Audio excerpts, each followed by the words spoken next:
আমাদের যে এজেন্ট ছিল সেই এজেন্টদেরকে আমরা দেখেছি সেখান থেকে কিন্তু বের করে দেওয়া হয়েছে। এখন বাজে 10:30, সকাল 7:30 আমার এজেন্ট সেখানে প্রবেশ করছে। এখন পর্যন্ত তাকে বারান্দা দাঁড় করে রেখেছে, এখন পর্যন্ত তাকে ভিতরে প্রবেশ করতে দেয়নি।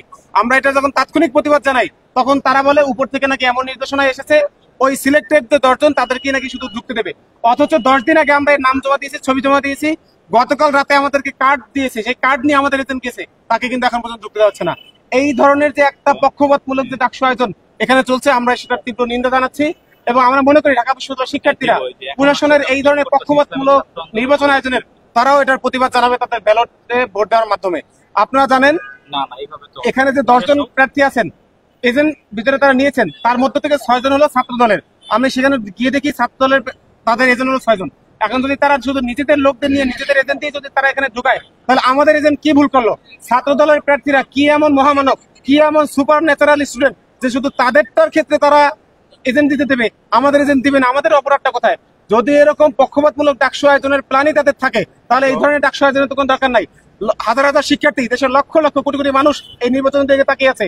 এই নির্বাচন থেকে দেখি বিশ্ববিদ্যালয় প্রশাসন থেকে শুরু করে সবাই কিছু দলের কাছে মূলত বিক্রি হওয়ার জন্য আগাম প্রস্তুতি নিয়ে রেখেছে।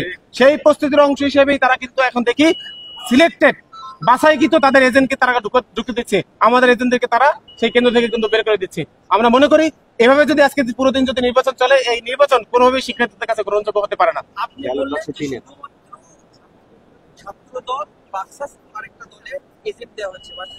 শিবিরের যিনি ভিপি প্রার্থী তিনিও কথা বলে গেছেন, তিনি এ ধরনের কোনো অভিযোগ করেন অন্যান্য কেন্দ্রে আপনাদের এজেন্টের কোনো সমস্যা হচ্ছে, অন্যান্য বাকি যে কেন্দ্রে আপনারা জানেন এবার কিন্তু প্রার্থীরা কোনো কেন্দ্রে ঢুকতে পারছে না, কিন্তু সকালে 7:30টার সময় যখন ভোট শুরু হয়নি তখন আমাদের এজেন্ট যখন ঢুকছে ঝামেলা হওয়ার পর আমি সেখানে ঢুকতে পেরেছি ওই সময়। ফলে ওই কেন্দ্রের অবস্থাটা আমরা ঠিকভাবে দেখতে পেরেছি।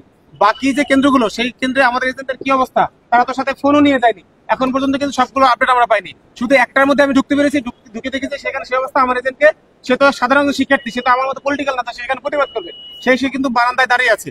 আমি গিয়ে সেখানে কথা বলছি, তাদের কাছে কোনো বক্তব্য নাই। তারা শুধু বলছে যে প্রত্যেকটা কেন্দ্রেই নাকি তাদের সিলেক্টেড 8 জন থেকে 10 জনের লিস্ট দেওয়া হয়েছে, সেই লিস্টের বাইরে তারা অন্য কোনো কারো এজেন্ট কিন্তু তারা নেবে না। অভিযোগ জানাইছে এটা আমরা তাৎক্ষণিক ওখানে কেন্দ্রে যিনি আছেন তাকে অভিযোগ জানিয়েছে, তিনি বলেছেন উপর থেকে সেটা তাকে বলেছে। আমরা সেই উপর থেকে একদম সিনেটে যে নির্বাচন কমিশন অফিস সেই অফিসে গিয়েছি, সেখানে যে সিআরও আছে তাকে আমরা অভিযোগ জানিয়েছি, সে বলছেন তিনি দেখছেন বলার পরও এখন পর্যন্ত 1.5 ঘন্টা পার হয়ে গেছে, এখন পর্যন্ত আমার এজেন্ট কিন্তু কেন্দ্রের বারান্দায় দাঁড়ানো আছে, তাকে এখনো ভিতরে ঢুকতে দেওয়া হয়নি।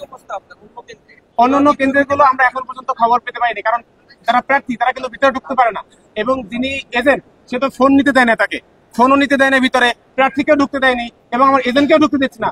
তাহলে ব্যালট বক্স থাকবে স্পষ্ট স্বচ্ছ, বাইরে থেকে যেন দেখা যায় কতগুলো ভোট পড়লো না। এবার সেই ব্যালট বক্স পর্যন্ত দিয়েছে টিনের বাক্স, তো এই ধরনের চোখে টিনের বাক্স লাগায় তারপর যে নির্বাচন, এই ধরনের নির্বাচনকে আমরা কিন্তু আসলে কোনোভাবেই সাদরে গ্রহণ করছি না। আমরা মনে করছি ঢাকা বিশ্ববিদ্যালয়ের শিক্ষার্থীরা এর প্রতিবাদ জানাবে। অনেক সময় দেখেছি অনেক প্রার্থী সব কেন্দ্রে তাদের যে এজেন্ট দেয় না, সেই জায়গা থেকে আপনারা সব কেন্দ্রে কি দিয়েছেন?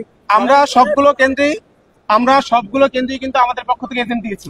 এখন আমরা জানি যে কি অনেক এজেন্ট হলে সমস্যা, আমাদের প্যানেলে 28 জন, সেই 28 জনের পক্ষ থেকে কিন্তু আমরা প্রত্যেকটা কেন্দ্রে 2 জন করে এজেন্ট দিয়েছি, কিন্তু কি দেখলাম আমাদের এজেন্ট থেকে সেখান থেকে বের করে দিচ্ছি। আমি সকালে রিকোয়েস্ট করলাম, স্যার আমাদের পক্ষ থেকে আপনি ছাত্র দলের 6 জন রাখেন, অন্য দলের 10 জন রাখেন, আমার কোনো আপত্তি নাই, আমার পক্ষ থেকে 1 জন অন্তত রাখেন, যার মাধ্যমে আমি জানতে পারবো যে আমার শিক্ষার্থীরা ঠিকমতো ভোট দিতে পারছে কিনা, ভিতরে কোনো ইলেকশন ইঞ্জিনিয়ারিং চলছে কিনা আমি যেন ওই একজনের মাধ্যমে জানতে পারি।